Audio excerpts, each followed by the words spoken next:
My name is Craig Reaves, and my family has been on St. Helena since 1992. When we moved here, we came with a shrimp boat, the boy shrimper. My dad shrimped since the 60s, used to work out of Bubba Von Harten's dock on Ladies Island, Shipman's dock on Coffin Creek, back in the 60s and 70s. So he was familiar with the St. Helena Sound and dragging down here back before I was even born. So when we moved here in 1992, we came with a shrimp boat, and I fell in love with the place. And I'm still in awe of the community, Buford and Sea Islands.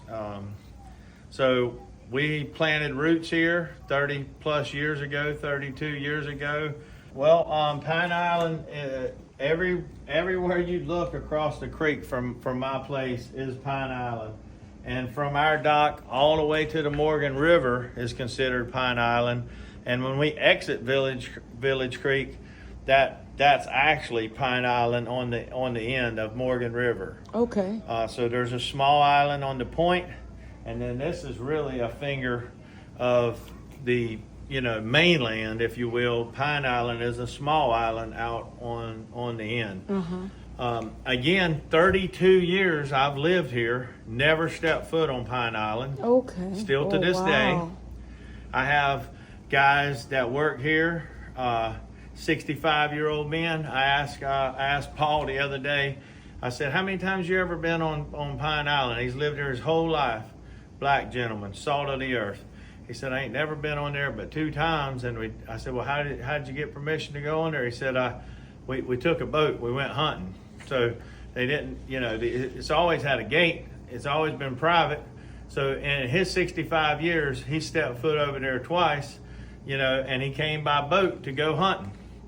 And I'm not saying that in a negative way, so but the community, really I've got ladies that head shrimp for me. They're all in their 70s and 80s. Again, salt of the earth, been helping me, part of our business for 25 years. And I can ask those ladies, and they're all up in arms, just like the community, about not wanting a golf course and not wanting this and not understanding what's going on. I said, well, where is Pine Island? And it's right here. And they couldn't, none of them could tell me where Pine Island is, and we're looking at it every day. Wow. So people don't really even understand. It's something that's impacting them. People don't even understand that it's been privately owned for 150 years. It's always been private. It's always been used for, hunting, for the elites, recreations, right. The governors and the senators and the judges or whatever would come down, and from what I've understood from people that's been caretakers of the land over the years, that it's always been kind of a little private hunting, plus. But when it all came down, when you started seeing these signs about no golf courses and all this stuff, my phone was ringing off the hook, and people were telling me how bad that this was going to be detrimental to my business, and just telling me how awful it was going to be. And of course I listened, and I thought it was going to be awful too, because what I hear is 165 houses and 110 docks, and that sounds terrible. But then when I find out that LVO wants to put in a golf course with no permanent residents, 0 docks on Village Creek, getting rid of all those docks and no permanent residents, I'm thinking, well, that's good for the infrastructure. It takes away from the pressure on the schools, 300 to 500 cars on the road. What he proposed from the beginning makes more sense than what the CPO would force in development. I don't understand the whole idea of a big piece of property. So if you own 10 acres and you can only put a house per 3 acres, then that makes sense. You only can put 3 houses on 10 acres. Well, that's a win. But when you got 500, now that calculates to 150 or 60 houses plus dock permits plus infrastructure. So the math don't math when you got a big tract of land. And you know, to me, he's willing to set aside 325 acres in green space, put no docks that would inhibit, everybody I've been to these meetings, they're talking about save the creeks and save the ocean. Well, you know, what he's offering is the best option for all of that. It's comes with buffer zones. The golf course is going to be managed. If you put 150 houses on there, well, who's going to manage what kind of chemicals they put? Because everybody's going to want green grass, and everybody's going to be putting herbicides and pesticides and all that stuff. Their backyard's going to be next to the creek, and all that's going to run off. But with a golf course, you have internal drainage, not external drain. All of it makes sense to me, what Elvio is proposing. But again, I'm just a dumb fisherman. Now the drainage, can you explain to me the off drainage of those private homes and that stuff? How will that impact your fish and your oysters and your shrimp? Explain to somebody like me who doesn't shrimp or fish or you know, what or crab, like what does it affect sea acidity? Well, or does it create? So here's my opinion again, and I've talked with Congress people, Shannon Erickson and Chip Campson and different representatives around, and I've been on board of directors for the South Carolina Seafood Alliance, the Shrimpers Association, and I'm on the board currently of the Southern Shrimp Alliance, which is an 8-state alliance from Texas to North Carolina. I'm one of 2 representatives for the state of South Carolina. So all the southern states deal with the same issues, whether you're in Texas or you're in South Carolina. And a lot of it goes to development of the coastal waters. So we're overdeveloping our estuaries and our nurseries. So you can think Pine Island, but all you got to do is look all over Beaufort County, and everybody wants to be on the water, and their houses are backed up to the creeks. And like I said, they can put whatever they want on their lawn, and that stuff affects the water systems. Me personally, again, off the subject, but spraying for mosquitoes. If a plane flies over St. Helena and sprays for mosquitoes, its intention is to kill mosquito larvae. At the same time, the creeks are full of shrimp larvae and blue crab larvae and all that stuff. So if it'll kill a mosquito larvae, what's stopping it? Is it genetically prone not to kill the seafood? So there's less and less of us in the industry. I moved here in 92, like I said, with 100 commercial shrimp boats in Beaufort. Now there's 12 or 15 of us in all of Beaufort County. So there's less and less people commercially fishing, and we're still struggling to make a living, and it's because of the amount of people that's moving in and causing detriment to our ecosystems.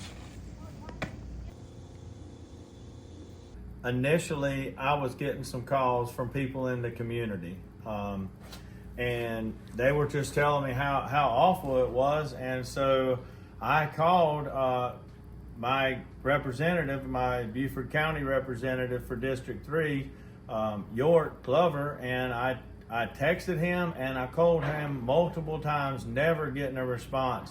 In the last 2 years, I've called him a dozen times and texted him a half a dozen times, and the only time I've spoke to him is at county council meetings. I'm a business owner and a property owner out here, and I've got nothing from my representative from District 3, and I've reached out to him multiple times. But I think a lot of the misinformation is coming from the CCL and people from out of town, and I don't really understand the ins and outs of that. But I've been to enough county council meetings that I see what they're doing. I see the propaganda that they're putting out. And, you know, I'm struggling with, since when did golf become evil? You know, since when does, you know, a gate on a piece of property become evil? Because there's been a gate on that property for years. I've not had access to that property. It's never been my property, so I've never had a reason to go over there. But I just don't understand why. And I hear this stuff, the rumbling about, well, we don't want to be Hilton Head. Well, we're never going to be Hilton Head. You know, but I tell you what, most of the people that work on this island get on a bus every morning about 5 or 5:30, and they have to go to Hilton Head to work. They have to go into Beaufort to work. A lot of those same ladies that are in their 80s now, they left. They went to New Jersey or New York and worked for 20 or 30 years and came back with a pension. You know, there's not a lot of opportunity out here on the island, and they've left the young folks to struggle. And you know, and it don't matter if you white, if you black, if you brown. You know, we're in this together. And like I said, I've been here for 32 years, and I've been part of the struggle. I've eaten clams 5 nights a week to survive. You know, I've had to depend on this river to make a living, to feed my family, and so is a lot of good people. You know, and I'm talking about black and brown people, are my people. You know, we've been in this together. There's men and women that I love passionately out here on this island, and you know, we've struggled together. The struggle is real on St. Helena. Well, I tell you, our seafood industry is a dying industry, and we need young people, you know, in our industry. You know, so we're pouring into anybody that's wanting to follow in their fathers or grandfathers' heritage and history. So we're going to pour into young people and teach them how to make a living in the river as long as we can. So we're creating jobs in Port Royal and Beaufort and on St. Helena, with or without the government's help. You know, we ain't asking for a handout. And I just think it's sad that the representation, not just from St. Helena, but all the county council has seen stuff that the public hadn't seen. And what frustrates me is that LVO and the developers of Pine Island are offering something that's better than what the CPO would mandate, which is a house every 3 acres and a dock, you know, 110 docks. And so I don't understand where common sense has got thrown out, like throwing the baby out with the bathwater. What he's offering makes more sense. It makes more sense for the people. It makes more sense for the island. It definitely makes more sense for commercial fishing because it's less impact. It's less impact, and the opportunities that could come from this are hard to fathom. You know, I think it's a great opportunity that we have on the island to partner with people who could be potential philanthropists and really be passionate about pouring into a great community that's kind of been overlooked and neglected for years.